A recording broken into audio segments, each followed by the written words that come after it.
नमस्कार साथियों, मैं राकेश भाटी और आज अपने कला एवं संस्कृति का जो पहला टॉपिक है अपने वो स्टार्ट करने जा रहे हैं, जिस टॉपिक का नाम है रीति रिवाज। रीति रिवाज जो टॉपिक है इसमें सबसे पहले एक महत्वपूर्ण बिंदु अपने पास में है जिसका नाम है हिंदू धर्म के 16 संस्कार। सबसे पहले यहाँ पे अपने 16 संस्कारों की बात करेंगे और उसके बाद में इस पूरे टॉपिक को हम 3 भागों में बांटेंगे।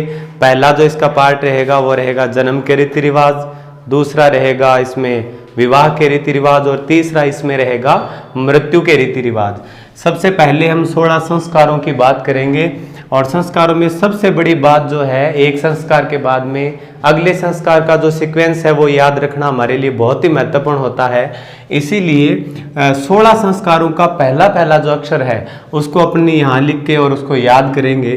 पहला संस्कार होता है गर्भाधान संस्कार, दूसरा होता है पुंसवन संस्कार, तीसरा होता है सीमंतोन्नयन संस्कार, ठीक है। इसके बाद में होता है जन्म, इसके बाद में होता है नामकरण, ठीक है। पहला अक्षर लिख देते हैं यहाँ पे नामकरण। इसके बाद में होता है निष्कर्मण संस्कार, इसके बाद में होता है अन्नप्राशन संस्कार, इसके बाद में होता है चूड़ाकर्म संस्कार, ठीक है। इसके बाद में होता है कर्ण वेद संस्कार, इसके बाद में होगा विद्यारंभ संस्कार, इसके बाद में होगा उपनयन संस्कार और इसके बाद में होगा वेदारंभ संस्कार, ठीक है। यहाँ पे वेदारंभ हो जाएगा। इसके बाद में हो जाएगा अपना केशांत संस्कार, केशांत के बाद में हो जाएगा समापवर्तन संस्कार, समापवर्तन। इसके बाद में अपना रहेगा विवाह और विवाह के बाद में संस्कार रहेगा अपना अंत्येष्टि संस्कार, ठीक है। देख लेते हैं कितने हो गए, 1 2 3 4 5 6 7 8 9 10 11 12 13 14 15 और 16। यहाँ पे सबसे महत्वपूर्ण बात, ओके ठीक है, सबसे महत्वपूर्ण बात इसमें रहती है कि अगर अपने से कोई पूछे कि कुल संस्कारों की संख्या कितनी होती है, तब हमें बतानी है कि कुल संस्कारों की संख्या होती है विद्वानों अपने 16। और यदि कोई हमारे से पूछे कि जन्म से लेकर मृत्यु तक कितने संस्कार होते हैं, तब हमें यहाँ से लेकर इनकी संख्या बतानी है 13, क्योंकि जन्म से लेकर मृत्यु तक 13 संस्कार होते हैं और 3 संस्कार हमारे जो है वो जन्म से पहले के होते हैं। और टोटल पूछ ले हमारे से संस्कारों की संख्या, तब हमें इसकी संख्या 16 बतानी है। और जन्म से मृत्यु तक की बात हो तब हमें इनकी संख्या बतानी है 13। अब देखो यहाँ पे सबसे पहला अपना जो संस्कार है वो रहेगा गर्भाधान संस्कार। और इनको याद करने का तरीका बोल बोल के अपन याद कर सकते हैं, 3-3 के जोड़े बना के, जैसे ग पू सी, फिर जय ना नी, फिर अन्न चूड़ाकरण, फिर विद्या उपवेद। देखो वेद पढ़ेंगे तो केश है वो अपने समाप्त हो जाएंगे और केश समाप्त हो जाए उससे पहले अपने को विवाह करवाना है और विवाह के बाद में हमारी लास्ट में क्या होनी है, अंत्येष्टि होनी है।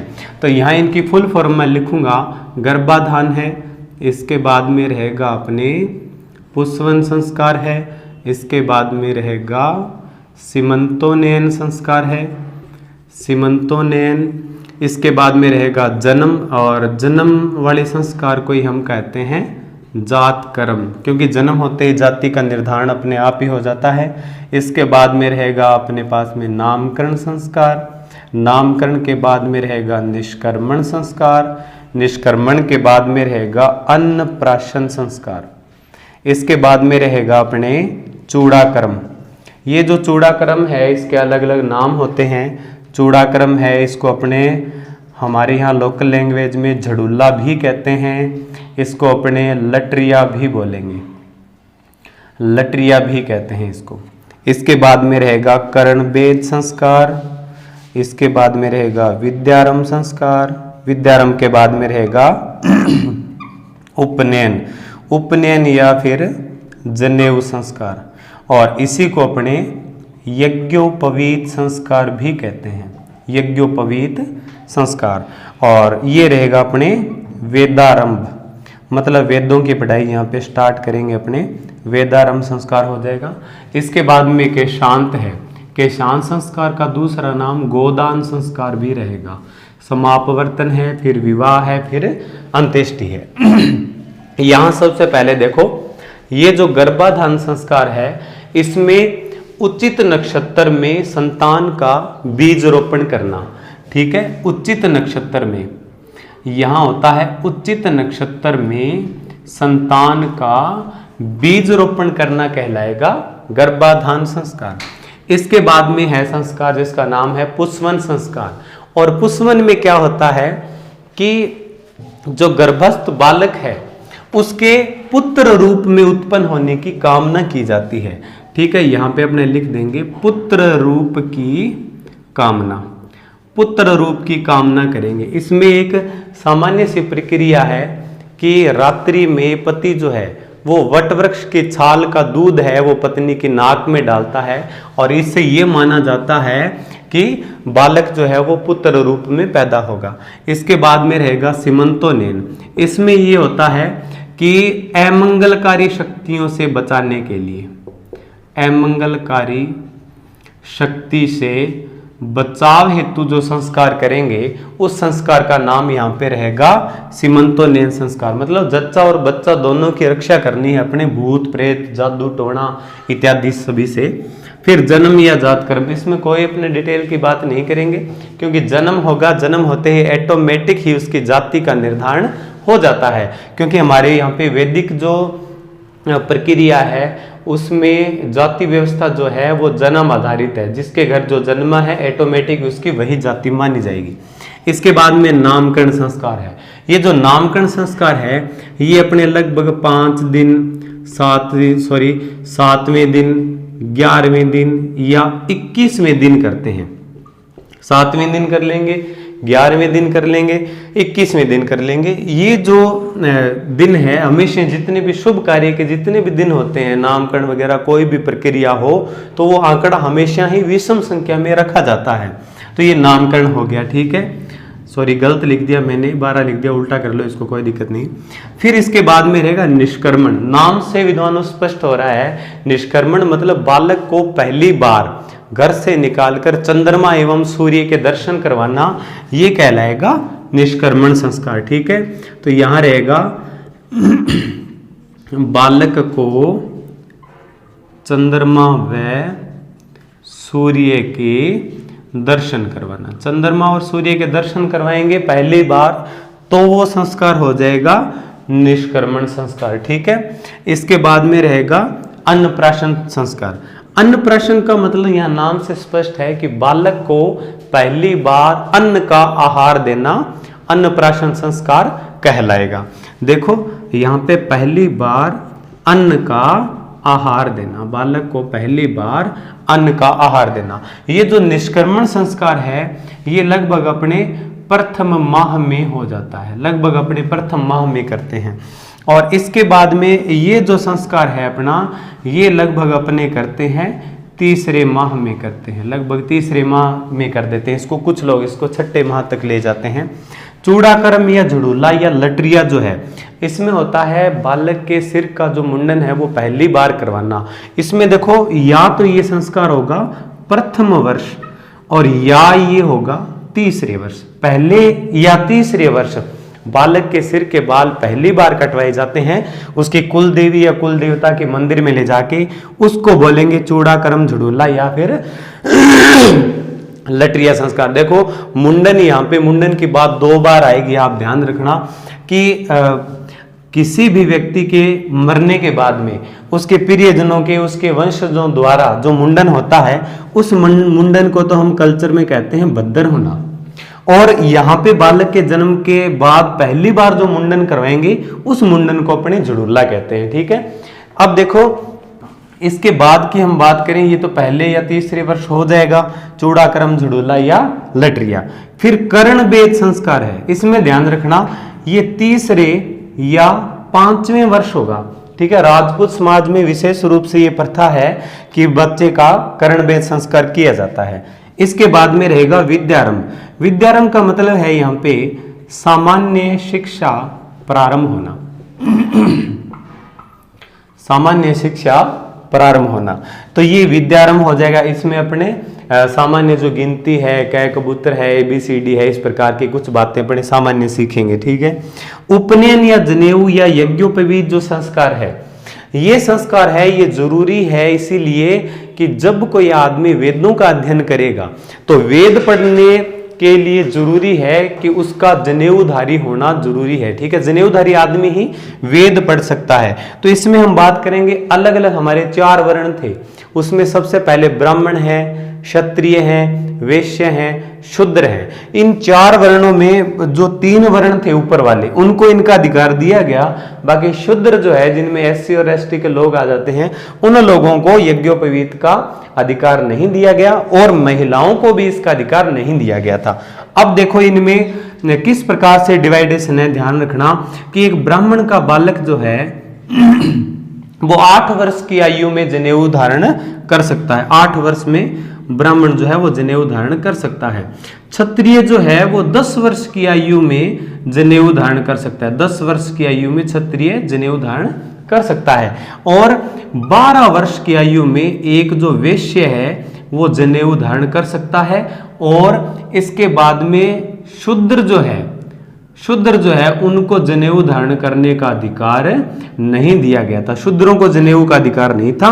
तो ब्राह्मण का बालक 8 वर्ष की आयु में जनेऊ धारण करेगा, क्षत्रिय का बालक 10 वर्ष की आयु में जनेऊ धारण करेगा, और वैश्य का बालक जो है 12वें वर्ष की आयु में जनेऊ धारण करेगा, और शूद्र को इसका अधिकार नहीं दिया गया। यहाँ पे शूद्र को और महिला इन दोनों को जनेऊ धारण करने का अधिकार नहीं दिया गया है। ठीक है। सीधा सा यहाँ पे अर्थ हो गया कि जनेऊ धारण करने का अधिकार नहीं है, इसका मतलब इनको और महिलाओं को शिक्षा का अधिकार नहीं दिया गया था।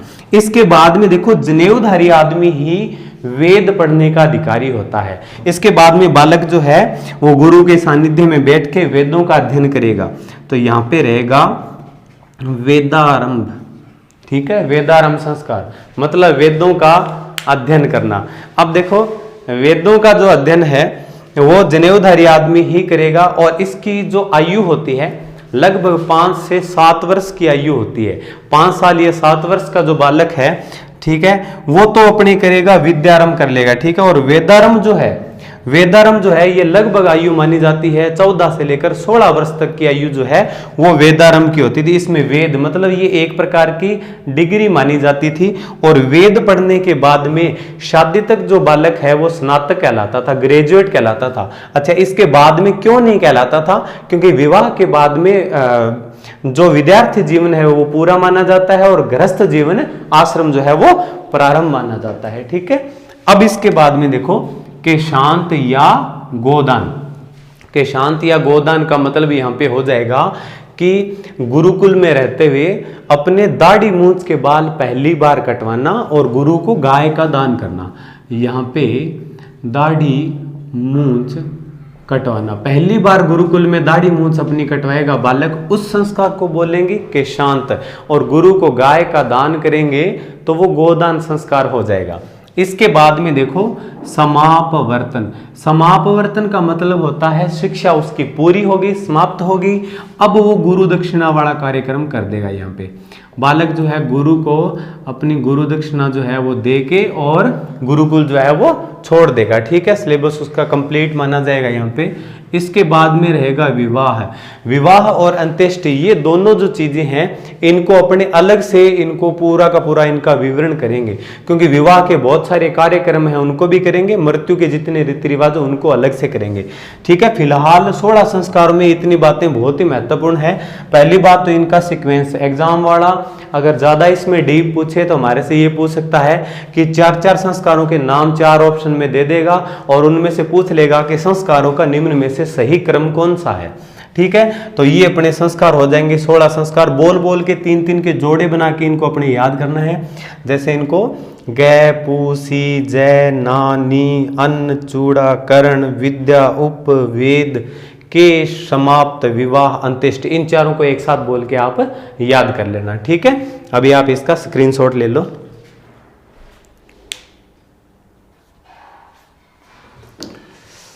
ठीक है। अब अपन बात करेंगे इसके बाद में जन्म के रीति रिवाज की। पहले हम जन्म के रीति रिवाज करेंगे, उसके बाद में हम विवाह के रीति रिवाज करेंगे, और विवाह के बाद में हम मृत्यु के रीति रिवाज करेंगे। ठीक है, तो सबसे पहले विवाह के रीति रिवाजों की बात करेंगे अपने। यहाँ पे विवाह के सॉरी जन्म के रीति रिवाज, जन्म के रीति रिवाज। जन्म के जो रीति रिवाज हैं, इनमें सबसे पहले अपने बात करेंगे कि जब बालक का जन्म होता है और उस समय, जन्म के समय सबसे पहले एक प्रोग्राम होगा जिसका नाम होगा ढूंढ। महत्वपूर्ण गीत वगैरह तो गाए जाते हैं, जैसे जच्चा होल्लर वगैरह गीत वगैरह गाएंगे अपने, लेकिन यहाँ पे पहला जो प्रोग्राम होगा उस प्रोग्राम का नाम, महत्वपूर्ण प्रोग्राम है, उसका नाम हो जाएगा यहाँ पे ढूंढ। और ये ढूंढ नाम का जो प्रोग्राम है, इसको ध्यान से देखना आप।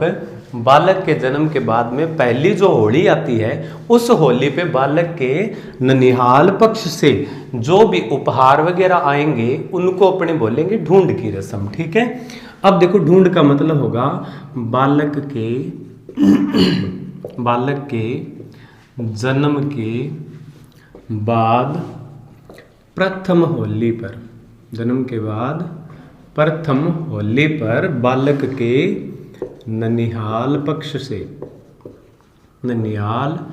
पक्ष से उपहार आना, गिफ्ट वगैरह जो भी आएंगे, खिलौने वगैरह जो भी चीज़ें आएगी, तो ये प्रोग्राम हो जाएगा ढूंढ की रस्म। इसके बाद में एक प्रोग्राम और है जिसको कहते हैं जलवा पूजन। जलवा पूजन का दूसरा नाम रहेगा कुआ पूजन, जलवा पूजन या कुआ पूजन। तो ये देखो, जच्चा द्वारा, जच्चा होती है बच्चे की जो माँ होती है वो जच्चा होती है, जच्चा द्वारा कुएं का पूजन किया जाता है, कुएं का पूजन किया जाता है। ठीक है, बालक के जन्म के समय जो गीत गाए जाते हैं उन गीतों को कहेंगे अपने जच्चा होल्लर, जच्चा होल्लर। ठीक है, पड़वलिया गीत भी गाते हैं, जच्चा होल्लर इनमें मोस्ट है। ये होता है बालक के जन्म पर गाए गए जो मंगल गीत होते हैं, उन गीतों को अपने बोलेंगे जच्चा होल्लर गीत। ठीक है, तो ये जलवा पूजन है, ढूंढ की रस्म है, जच्चा होल्लर है। अब इसके बाद में देखो कि जो बच्चों की देवी है उनके ऊपर अपने बात कर लेते हैं। यहाँ एक देवी है जिनका नाम है शीतला माता। तो ये बच्चों के लिए चेचक की देवी है, इनको अपने बच्चों की देवी भी कहेंगे और इनको अपने चेचक की देवी भी कहते हैं, इनको बच्चों की संरक्षिका भी कहते हैं। तो ये शीतला माता है। इसके बाद में अपने पास में एक देवी है जिसका नाम है महामाई माता। और ये जो महामाई माता है, इनका मंदिर रेनवाल जयपुर में है। मंदिर की बात करें तो रेनवाल जयपुर में इनका मंदिर है। शीतला माता का जो मंदिर है वो सील की डूंगरी पहाड़ी चाकसू जयपुर में बना है। महामाई माता का मंदिर रेनवाल में है। और ये जो देवी है इन्हें भी बच्चों की देवी कहते हैं, बच्चों की देवी। देखो दोनों में थोड़ा सा अंतर है कि यदि बच्चा चेचक रोग से ग्रस्त है तब उसको अपने उस रोग का निवारण अपने को मिलेगा शीतला माता से, उनका पूजन करवाएंगे अपने। और यदि बालक रात को उसको डरावने सपने आते हैं, सोता नहीं है, बालक ज़्यादा रोता है, तब महामाई माता का पूजन करवाया जाता है। ठीक है, तो दोनों ही देवियाँ बच्चों की देवी है। ये चेचक की देवी है, बच्चों की देवी है, बच्चों की संरक्षिका भी कहते हैं। और महामाई जो है इनको भी बच्चों की देवी कहा जाता है। ठीक है, अब ये इतनी महत्वपूर्ण बातें हैं, ये है जन्म से संबंधित। और एक चीज ध्यान में रखना, जब कुआ पूजन या जलवा पूजन होता है उस समय जो गेहूं और बाजरे को उबाल के और उसमें गुड़ मिक्स करके जो व्यंजन बनाया जाता है उसको कहते हैं घूघरी। इस समय एक व्यंजन बनाया जाता है, उस व्यंजन को बोलेंगे घूघरी। तो देखो घूघरी व्यंजन भी है और घूघरी गीत भी हो जाएगा जब कुआ पूजन या जलवा पूजन वाला कार्यक्रम हम करते हैं तो। ठीक है, तो ये अपने हो गए जन्म के रीति रिवाज। अब इसमें एक चीज और हो जाएगी, ठीक है, यहाँ पे एक पूजन और होता है आख्या पूजन। आख्या पूजन या सातिया पूजन या इनको कहेंगे अपने सांख्या पूजन। सांख्या पूजन, ये सांख्या का मतलब क्या होता है? स्वस्तिक। स्वस्तिक इस प्रकार से जो अपने एक शुभ कार्यों पे जो भी चिन्ह बनाते हैं, ठीक है, मंगल का प्रतीक होता है, ये शुभ का प्रतीक होता है। आख्या पूजन, सात्या पूजन या सांख्या पूजन, ये जो नवजात है, जो बालक है, उसकी बुआ या बड़ी बहन है, उनके द्वारा बनाया जाता है। ज़्यादातर ये बुआ द्वारा बनाया जाता है। तो ये बालक की बुआ द्वारा गोबर से मुख्य द्वार के दोनों ओर बनाया जाता है। मुख्य द्वार के दोनों ओर बनाया जाता है।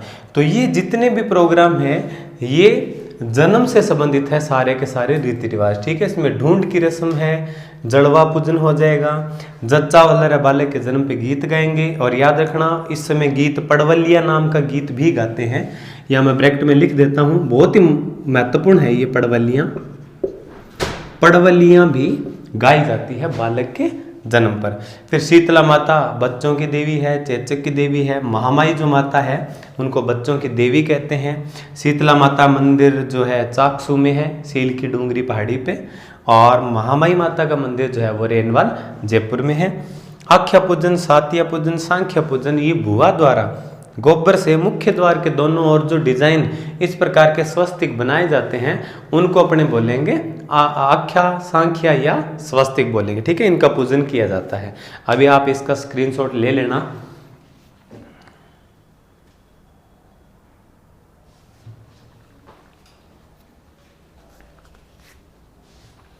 ठीक है, इसके बाद में देखो जन्म के रीति रिवाज अपने कंप्लीट है।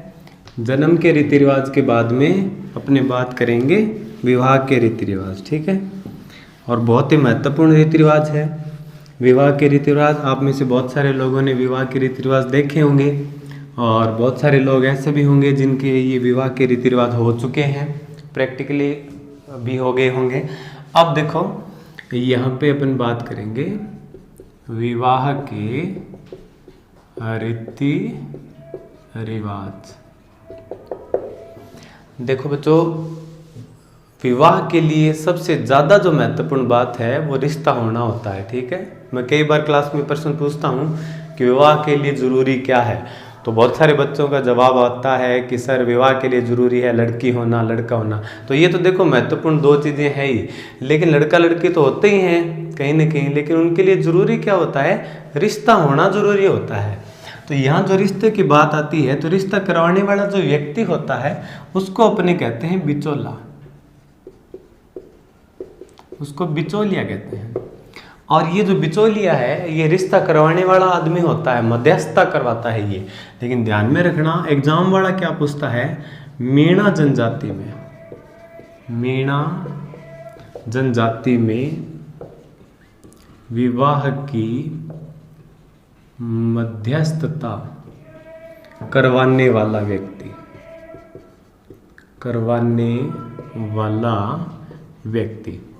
मीणा जनजाति में विवाह की मध्यस्थता करवाने वाला जो व्यक्ति होता है उस व्यक्ति को कहेंगे अपने बड़ालिया कहेंगे। ठीक है, इस पे ब्रैकेट में लिख देता हूं, व्यक्ति बड़ालिया कहलाता है, बड़ालिया। आमतौर पे इसको बिचौला ही बोलेंगे, लेकिन स्पेशल अगर अपने बात करें मीणा जनजाति की, तो मीणा जनजाति में इसको क्या कहते हैं, इसको बड़ालिया कहेंगे। ठीक है, अब इसके बाद में देखो रिश्ता हो गया। रिश्ता होने के बाद में सगाई हो जाती है। सगाई का सिंपल सा फंडा रहेगा, 1 रुपया नारियल देके रिश्ता पक्का कर दिया जाता है। अब देखो सगाई करने को अपने रोकना भी कहते हैं। ठीक है, रोकना भी कह देंगे उसको। अब इसके बाद में जो प्रोग्राम होगा वो ध्यान रखना आप, यहाँ पे प्रोग्राम रहेगा टिक्का। ठीक है। टिक्के की जो रस्म है इसमें दोनों पक्ष रहेंगे।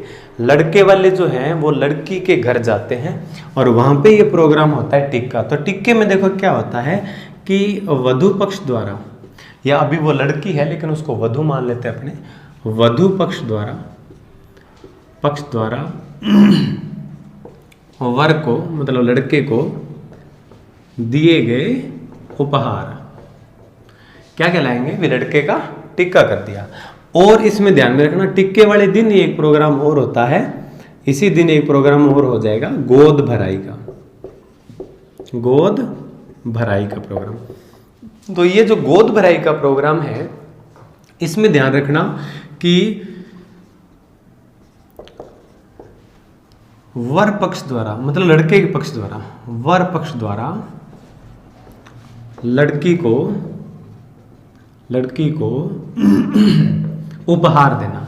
ठीक है, लड़के को जो उपहार देंगे वो गोद भराई, और लड़के को जो गिफ्ट वगैरह दिए जाएंगे उनको अपने बोलेंगे टिक्के की रस्म। अभी टिक्का भी हो गया। इसके बाद में एक चीज रहेगी सिंझारा।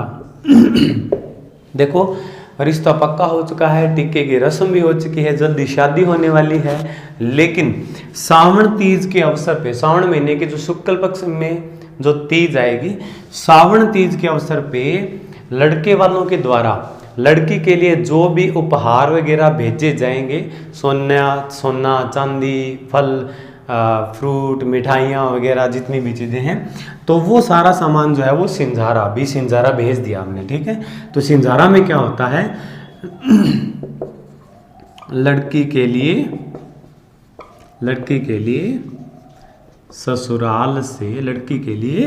ससुराल से उपहार आना, ये प्रोग्राम क्या कहलाएगा? सिंझारा कहलाएगा। ठीक है, ये लड़की को भेजा जाता है। ठीक है, अब इसके बाद में देखो, इसके जस्ट बाद में कोई भी मुहूर्त पे, और ये सिंझारा कब होगा? जब जिस महीने में हमारी शादी होने वाली है उस महीने से जस्ट पहले जो सावन तीज आएगी उसी में ये प्रोग्राम होगा, सिंझारा वाला प्रोग्राम। ठीक है, अब इसके बाद में देखो सिंझारा के बाद में अपने यहाँ पे रहेगा कुमकुम पत्री वाला प्रोग्राम, पीला चावल वाला प्रोग्राम।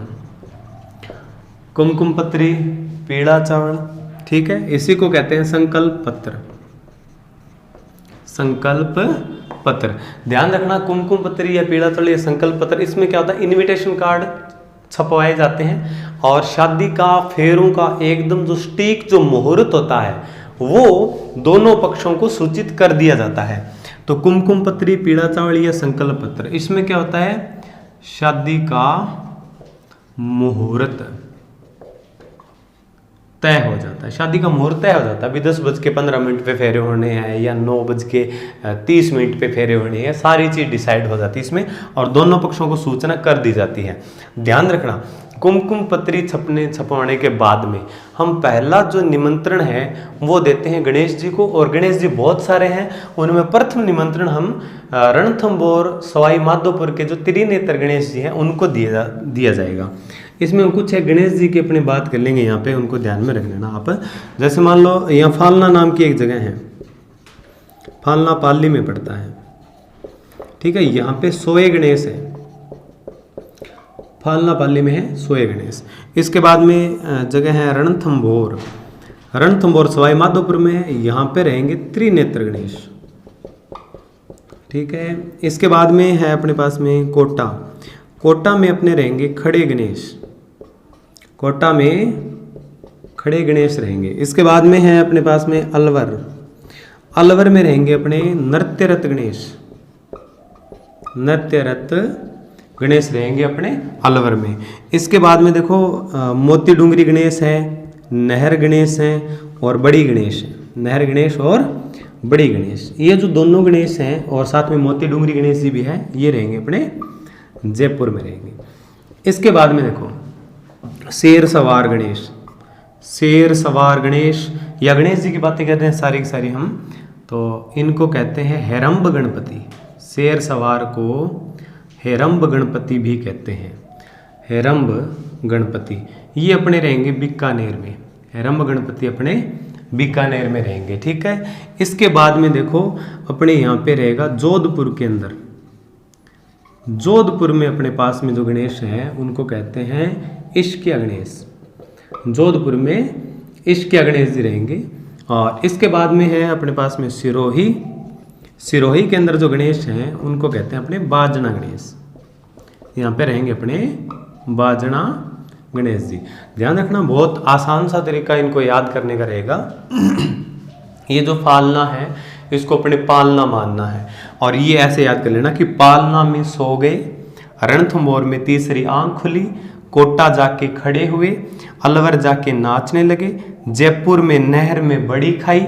ठीक है, जयपुर में नहर में बड़ी खाई, बीकानेर आके शेर चढ़े, जोधपुर में इश्क हुआ, और सिरोही वालों ने बाजा बजा दिया। ठीक है, इस प्रकार से सारे गणेश जी हैं अपने कंप्लीट कर सकते हैं। इनमें एक मोती डूंगरी गणेश जी हैं, वो भी अपने जयपुर में है।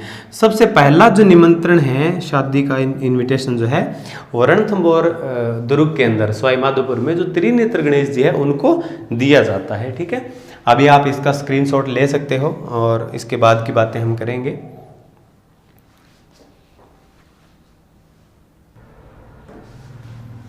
ठीक है, इसके बाद में हमने इनविटेशन दे दिया है गणेश जी को। उसके बाद में अपने जितने भी भाई बंधी जितने भी रिलेटिव हैं उनको अपने इनविटेशन देंगे, और इनविटेशन के बाद में जो प्रोग्राम होगा उस प्रोग्राम को कहेंगे अपने बान बैठना। ठीक है, बान बैठने वाला प्रोग्राम हो जाएगा।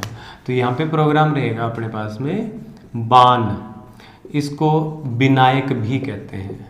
बान को विनायक भी कहते हैं, इसको पाट विनायक भी कहते हैं, बान या विनायक। इसमें क्या होता है, वर वधू दोनों को पूर्व दिशा में मुंह करके और घी पिलाया जाता है। ठीक है, पूर्व दिशा में मुंह करके घी पिलाया जाता है, घी पिलाया जाता है। इस प्रोग्राम को कहेंगे अपने बान बैठना या पाट विनायक कह देंगे। गणेश जी का पूजन होगा मुख्य रूप से, विनायक शब्द का अर्थ यहाँ पे गणेश जी है, और इस समय जो गीत गाएंगे उन गीतों को भी अपने विनायक गीत कहेंगे। ठीक है, विनायक वाला प्रोग्राम हो गया। अब देखो विनायक प्रोग्राम जो होता है, इनके साथ में एक जो प्रोग्राम होगा उसको कहेंगे मुग्धना। परीक्षा में आया हुआ प्रश्न है, बहुत ही महत्वपूर्ण है मुग्धना। और मुग्धना क्या होता है कि जब बान वाला दिन होता है उस दिन घर की महिलाएं जो गली में से कुछ अनुपयोगी लकड़ियां वगैरह ये चीज़ें इकट्ठा करके लेके आती है, छोटी छोटी लकड़ियां, और उससे जो भोजन वगैरह जो प्रसाद वगैरह पकाया जाता है, तो वो जो छोटी छोटी लकड़ियां या ईंधन है उसको मुग्धना कहेंगे।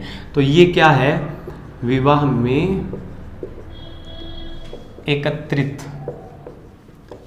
गलियों में से एकत्रित किया गया ईंधन जो है उसको कहेंगे अपने मुग्धना। बहुत ही महत्वपूर्ण है, परीक्षा में आया हुआ प्रश्न है ये मुग्धना। अब देखो मुग्धना के बाद में क्या होगा, यहाँ पे एक प्रोग्राम होगा जिसको कहेंगे इकताई।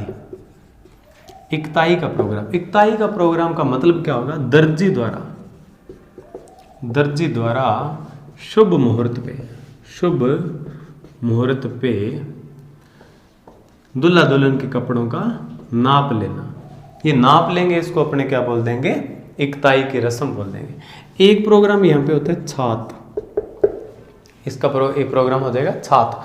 छात का मतलब होता है, देखो यहाँ पे साथियों, छात का मतलब होता है नाई द्वारा पूरे किए गए जितनी भी फॉर्मेलिटीज हैं, जितने भी रीति रिवाज हैं, जितने भी शगुन के कार्य हैं, उनको अपने छात की रस्म बोलेंगे। इसके बाद में एक प्रोग्राम स्टार्ट रहेगा बिंदोरी। बिंदोरी में क्या होता है, दुल्हा व दुल्हन को घोड़ी पर बैठाकर घुमाना। मतलब यहाँ पे अपने चाचा ताऊ जितने भी रिलेटिव हैं उनके घर पे इनके लिए भोजन का प्रोग्राम होता है, और ये पूरा प्रोग्राम क्या कहलाएगा, बिंदोरी का प्रोग्राम कहलाएगा। अभी देखो बिंदोरी वाला प्रोग्राम भी हो गया अपने यहाँ पे। बिंदोरी प्रोग्राम के बाद में अपने जो टाइम है वो नज़दीक आ गया, और अब प्रोग्राम अपने यहाँ पे रहेगा राती जोगा वाला प्रोग्राम। और एक सामान्य सी बात यहाँ पे और है, बान बैठने के बाद में जो है या जैसे बांध बैठा तो बांध बैठने के बाद में यहाँ पे पिट्ठी लगाना, हरदायत वाला कार्यक्रम वो भी स्टार्ट रहता है। ठीक है, तो इसी के साथ में हरदायत वाला प्रोग्राम है। तो रात्रि जुगा का प्रोग्राम है। रात्रि जुगे के प्रोग्राम का मतलब है विवाह से पूर्व जो रात्रि है, पहले जो रात है, उस रात्रि को जो जागरण लगाया जाता है उनको रात्रि जुगा कहेंगे। ठीक है, विवाह से पूर्व रात्रि को, पूर्व रात्रि का जो जागरण होता है उसको कहेंगे अपने रात्रि जुगा। इसी के साथ में एक प्रोग्राम होता है जैसे कंकण डोरडा। कंकण डोरडा प्रोग्राम है, ये भी महत्वपूर्ण होता है। ठीक है, एक धागे के अंदर लोहे की, तांबे की कुछ वस्तुएं, सीप, मोती, शंख, इस प्रकार की वस्तुएं दाहिने पैर में बांध दी जाती है। इसको बोलेंगे कंकण डोरडा बांधना। ये कंकण डोरडा अब अपन बांधेंगे और जैसे ही दुल्हा जो है दुल्हन को लेके वापस अपने गांव में आ जाएगा उस समय ये अपने खोल देंगे। ठीक है, तो कंकण डोरडा बांधना। यहाँ पे देखो रात्रि जुगा के दिन बांधते हैं, रात्रि जुगा के दिन बांधते हैं, वह बारात वापसी पर खोले जाते हैं, बारात वापसी पे खोले जाते हैं। ये प्रोग्राम हो जाएगा, यहाँ पे कंकण डोरडा का प्रोग्राम हो जाएगा। इसके बाद में देखो भात का प्रोग्राम रहेगा। अर्ली मॉर्निंग जो है वो भात वाला प्रोग्राम रहेगा।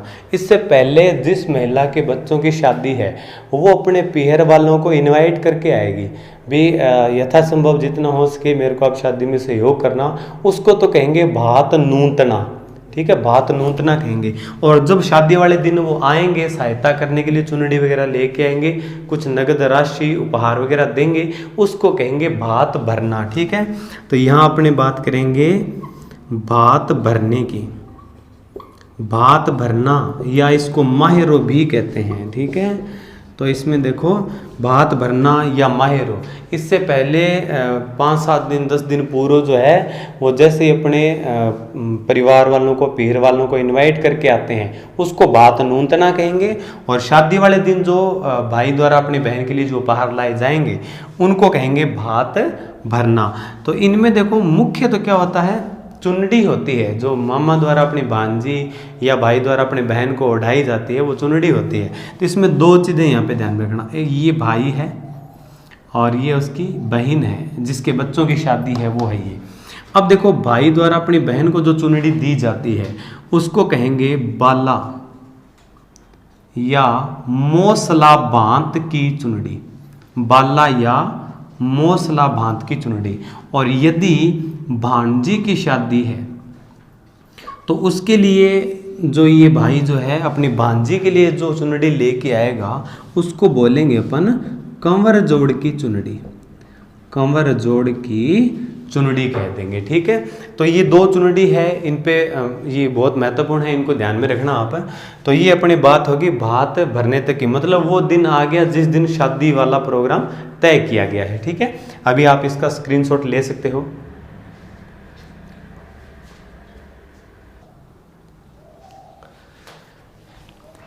ठीक है, आज का ये जो टॉपिक है ये इस टॉपिक का रीति रिवाज टॉपिक का फर्स्ट पार्ट था, और इसके बाद में अपने थोड़े टाइम बाद में इसका सेकंड पार्ट जो है रीति रिवाज पार्ट 2 जो है वो भी अपने अपलोड कर देंगे। ठीक है, बहुत सारी दिक्कतें भी हैं, स्टूडेंट्स के कॉल मैसेज आते हैं भी सर इस टाइम में पढ़ाई कैसे की जाए बिना कोचिंग के। ठीक है, तो मेरा सभी विद्यार्थियों से ये निवेदन रहेगा कि बढ़िया तरीके से अपने नोट्स जो है वो तैयार कर लो, और लॉकडाउन की जहाँ तक संभावनाएं हैं भी सर कब खुलेगा वो जो बातें हैं, तो ये तो WHO के जो चेयरमैन हैं उनको भी नहीं पता, मोदी जी भी नहीं जानते हैं कि लॉकडाउन कब खुलेगा। अपने को मतलब नहीं है लॉकडाउन कब खुलेगा, अपने को मतलब है कि हमारा एग्ज़ाम कब होगा, और एग्ज़ाम कब होगा 6 महीने बाद में, लॉकडाउन के बाद में एग्ज़ाम होगा, ये तय है। अब देखो इस टाइम में ये जो हमें लॉकडाउन का जो टाइम मिला है इसको एक तरीके से आप अभिशाप ना मान के और इसको एक अवसर मानो, इसको अवसर में कन्वर्ट कर दो आप भी। लगभग ये समस्याएं रहती थी भी सर हमारे पास में टाइम नहीं है, बहुत सारी ऐसी चीज़ें थी।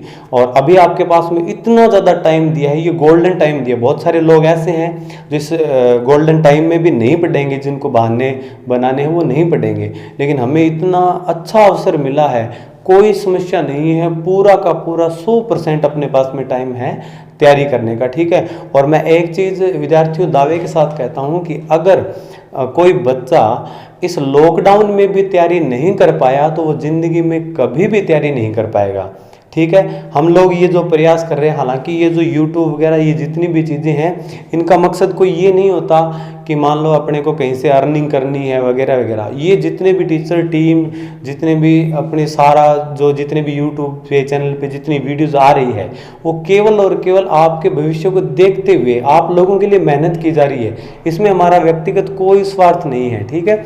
और इसीलिए आपसे निवेदन करता हूँ कि खूब पढ़ाई करो और इस चैनल को ज़्यादा से ज़्यादा लाइक करो, सब्सक्राइब करो, शेयर करो और लोगों से भी ज़्यादा से ज़्यादा करवाओ, ताकि हमारा वीडियो बनाने का जो मकसद है ये पूरा हो। हम चाहते हैं भी ज़्यादा से ज़्यादा लोग इसको देखें, ठीक है, ताकि ज़्यादा से ज़्यादा लोग इससे लाभान्वित हों, ठीक है। और ढेर सारी शुभकामनाओं के साथ, ठीक है, ओके।